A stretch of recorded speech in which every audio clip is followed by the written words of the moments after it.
Hi, it's Gene from maverickstar Observatory. Welcome again, guys. Good afternoon. I've just been watching the mainstream media regarding the announcement the British government have just made with regards to the Pfizer vaccine. This is the COVID-19 vaccine. And I can now understand why, during lockdowns and other reports regarding this incident that are made by politicians, that they go out panic buying toilet paper because literally they are shitting themselves of what this government will come up with next. And I'm not kidding. Earlier on we was talking about what vaccines do and how the antibodies work in your body and how your body deals with foreign bodies. And I'll just read this. I'll read some of it. Raising hopes for a major victory in the fight against the coronavirus pandemic. Drug makers Pfizer and BioNTech have said their experimental vaccine may be 90% effective at preventing COVID-19. Thing is, here we're using this, solicitor language. Maybe 90%, may not be. Yeah, okay.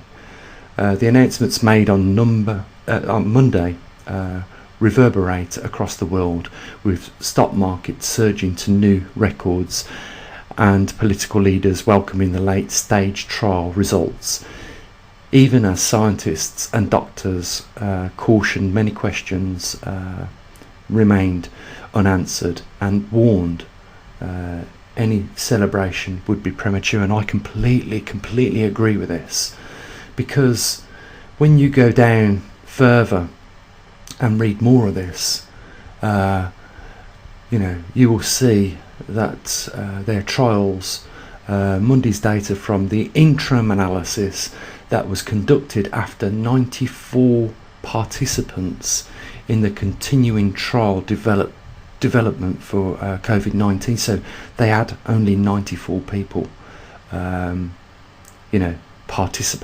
participants in the testing of this new drug. And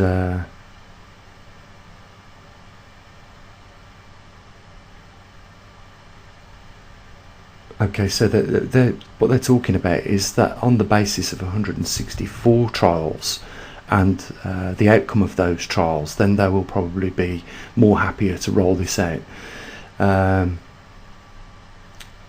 Let's just read it. To confirm the efficiency rate, Pfizer says it would continue its trial until there were 164 COVID-19 cases among volunteers, a number that the Food and Drug Administration, FDA, has agreed is enough to tell how well the virus has been working. Oh my God. So on the back of 164 cases, they will be satisfied about the outcome of treating potentially millions of people. However, the data had to be peer reviewed or published in the medical journal. Pfizer says it would do so once it has the results from the entire trial. I will tell you a couple of things about this. Anyone that is talking about any vaccine in a negative way, the British government stated today that they will go after these people for spreading anti-vaccine misinformation. When you read about this vaccine, it isn't targeting using a weakened or a dead vaccine. It's relying on a technology called mRNA, meaning that you're not actually being injected with parts of the virus or weakened form of it, but you are actually being administrated with part of the genetic code of the coronavirus. This tricks the body into producing some of the viral proteins itself, so that the immunization system then detects these proteins and starts to produce a defense response to them. I'm not going to be the first person that takes this vaccine, and this is a rushed vaccine, and on the back of them testing, I don't even care if they test 10,000 people and it's proved successful in every one of them, I'm still not going to take it. I'm going to let everyone else be the guinea pig in this matter. and I'm going to see what the outcome of that is, because it was years before they pulled the vaccine that triggered, you know, lots of birth defects in people, and I'm talking about formaldehyde. And eventually, through so many court cases, it was banned, you know, and that went through trials of 10 years or so, I believe, before it was released into the industry. So, you know, there's no way on the back of 100 or 200 people and less than 12 months worth of trying to find a vaccine that I'm going to be the first one to be the, you know, the guinea pig at that.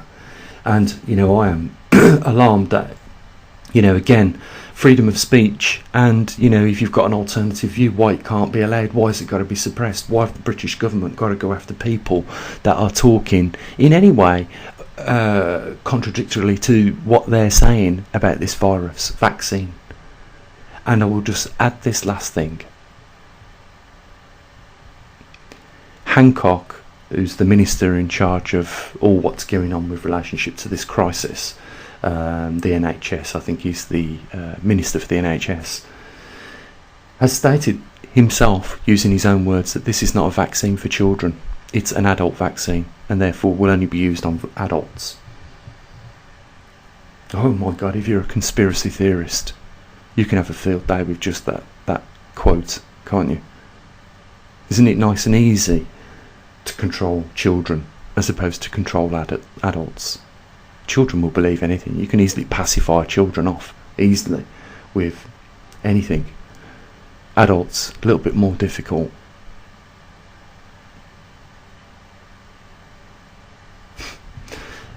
I'll be interested in your thoughts. Guys, link down there if you want to support us at the observatory, and I'll say what I usually do. Bye for now. This may not be the last video of the day, by the way.